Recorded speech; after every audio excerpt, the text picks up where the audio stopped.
All right, welcome back. We're talking about Maitama Sule, such a glowing character and orator, top diplomat. Whatever you want to talk about, Maitama Sule stood for. And we're going to be paying tributes to Maitama Sule during the first segment of the show. And I was just going through, we're talking earlier about Maitama Sule and how he impacted greatly the nationhood and all of that. And just remember that even the Organization of African Unity, I just forgot to put that in there. Maitama Sule had a huge role there. Prime Minister at that point in time, Amadou Tafawa Balewa, had taken him into confidence and said, this is what you're going to do. Maitama Sule did lead many of the arguments, especially those debates, the Casablanca and the Monrovia debates on what Africa's future should be like. So we're going to, first and foremost, let's take a listen first to Maitama Sule. When we take a listen to just one of these tracks, then we'll come back and then we'll begin the discussions. That we are going to miss. A fiber to all and a stabilizing factor within the Nigerian state, within all the ethnic nationalities in Nigeria. It's a dawning of Nigerian history and knowledge. Though he had this sight problem for a while, but he's mentally articulate and sound. And every day I meet him, or anytime I meet Damasani Kanu, you learn. There is no doubt in our polity today, Maitama Sule is an accomplished politician. Maitama Sule was an accomplished gentleman. He was indeed an accomplished public servant par excellence within the Nigerian polity.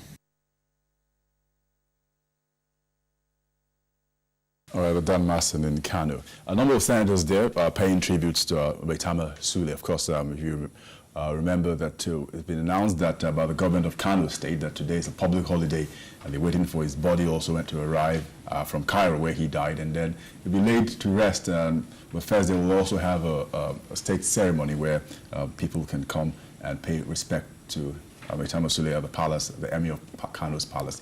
Let's join our Abuja studio where we have Shitu Mohammed, the former national chairman, Inter-Party Advisory Council. Pleasure to have Shitu Mohammed join the discussion. First and foremost, tell us your reaction to the passing on of Maitama Sule. I'm sure the first time you probably met him and had a discussion with him, you were blown away by his oratory and just exactly the extent of his deep knowledge and profound nationalism. Tell us about Maitama Sule. We've lost a great leader, a detribalized Nigerian who likes to impart knowledge to we the young ones. Anywhere, anytime you meet Maitama Sule, a father, he advises you any history you need about Nigerian, about the world. He doesn't even go into book. He gives you there and there. I have encounter with him when we are talking of the Gwandara tribes in Abuja. I just met him and he does not even go through any book, and he started giving me how Gwandaras left Kano to migrate back to here in Abuja, Nasarawa, and Kaduna, Niger State. Is a man of, for us who in the People Democratic Alliance, we believe that we've lost a gem. Maybe he's somebody that you will always love to meet. Okay, now let's talk about the positions he held in the government. Or let me even start off by saying that in 1979 he was a presidential candidate of the National Party of Nigeria, but he lost to Shehu Shagari. That didn't stop him from, still putting himself forward and serving the country. Let's talk about a man who is selfless like that. You see, at the age of 24, he became the Minister of Mines and Power.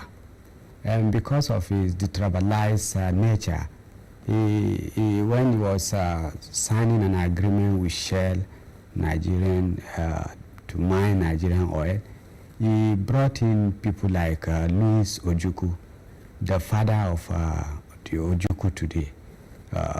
He brought in people like the Dentata, who are the legend leaders, business moguls of the Dentatas and Dangote's family today.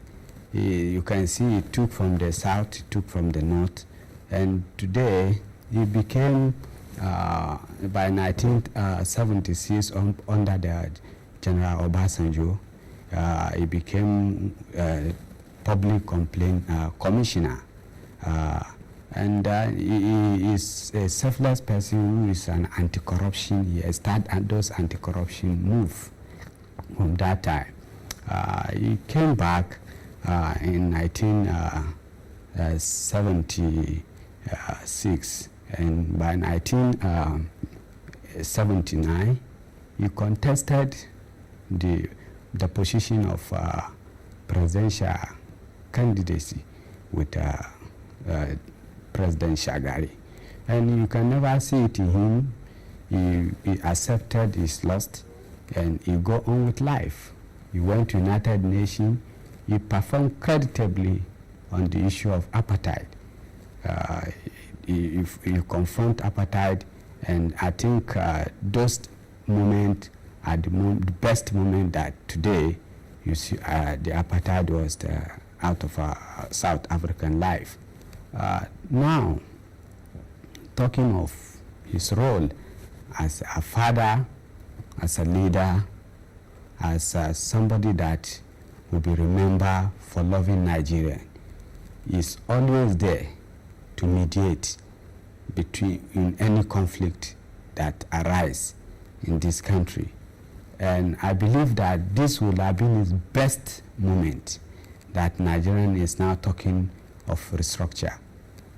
We in the People Democratic Alliance, we believe that we will have tapped from his knowledge to know, because it embedded in our constitution as Advanced People Democratic Alliance. Restructuring Nigeria is one of our best, and we are even looking towards meeting him to be able to impact on us his experience on how we can go about this. So he is somebody that I believe he left at the moment that Nigerians love to have tapped from his wisdom, from his fountain of wisdom. I guess we can only but fathom and guess what sort of impact he would have added to the narrative on restructuring. But take our minds back to the sort of influences that Maitama Sule exhibited back in the days, that during his memoirs, where he said it was during a train ride to Ibadan, sorry, rather to Kano from Lagos, from Kano to Lagos, that he met Nnamdi Azikiwe, a frontline politician, and and then he said that marked the turning point of his life, and of course charted the future. Of course, the rest is history. His relationship with the Saudana, as well as the first Prime Minister, Samadu Bello Tafawa Balewa. What do you think? What sort of impact it would have had on the narrative with restructuring? I'm sure probably a lot of people said he would have been shocked at how deeply Nigeria has been divided over the years from the founding fathers.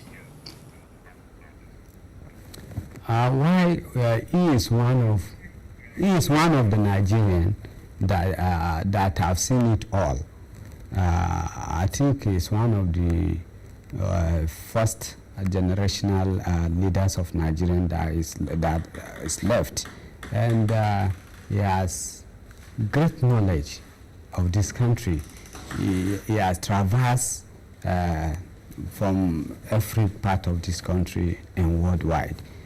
Therefore, he will have been somebody that will have lead a way for us to be able to bring about this restructuring. I told you in his earlier days, we are talking of 1954, if he could think that let us bring Louis Ojukwu, who is father of the Ojukwu, famous Ojukwu, and he could go as that at that length without thinking that where he comes from.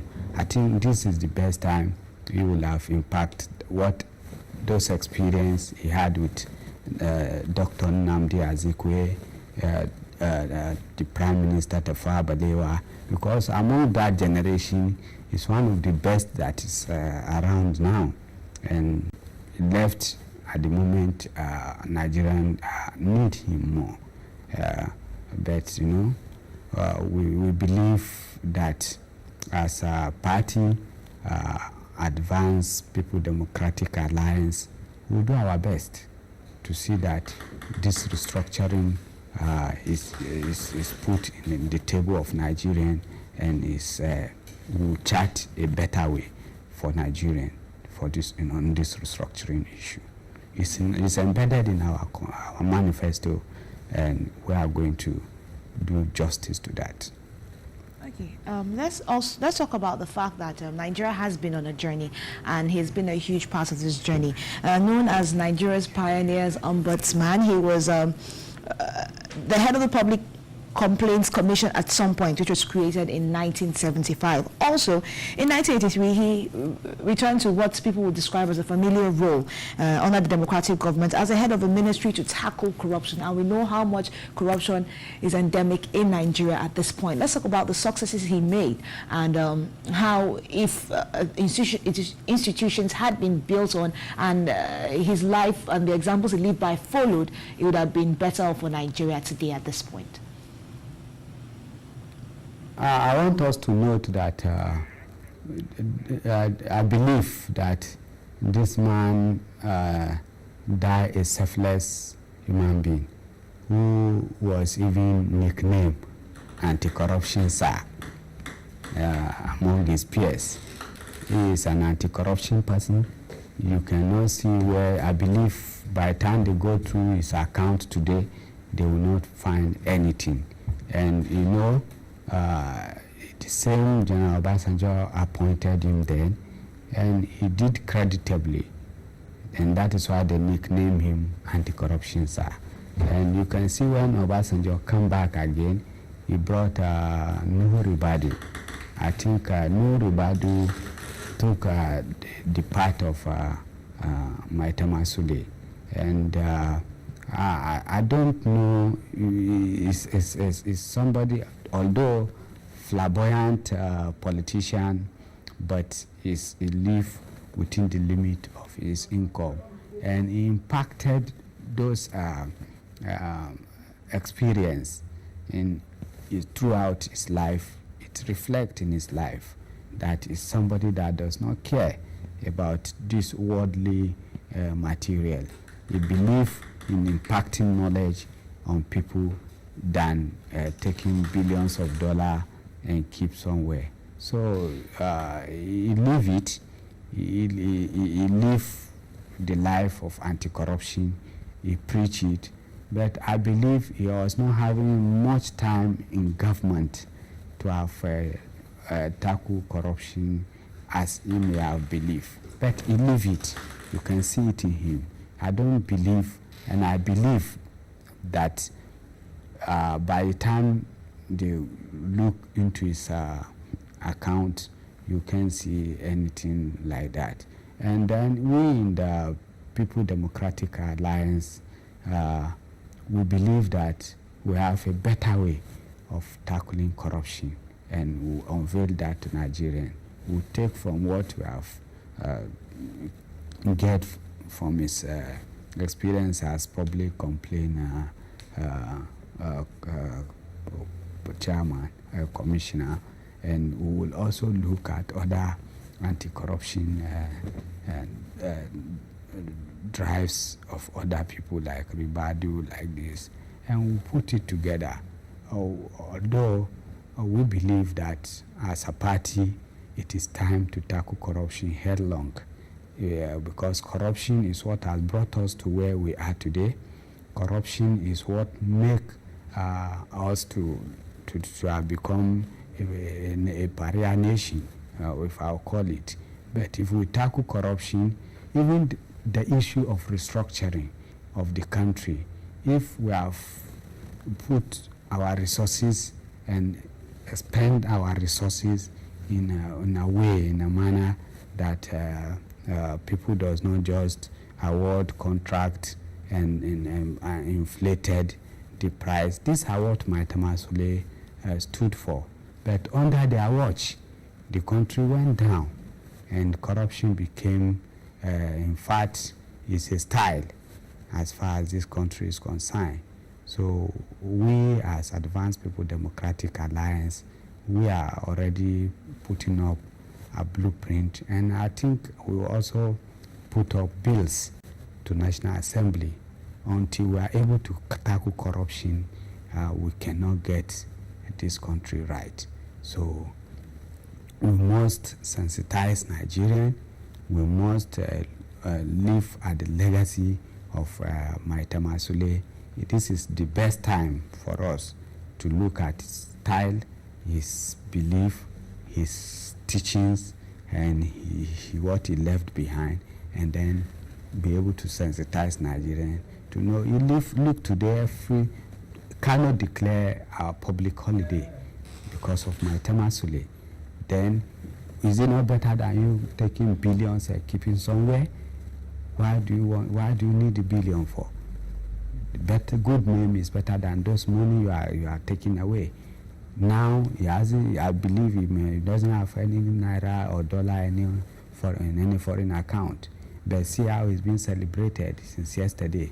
People, the Kano today declare a public holiday, and I believe some other states will do that. And you can see how people are falling over themselves to make sure they are in his funeral.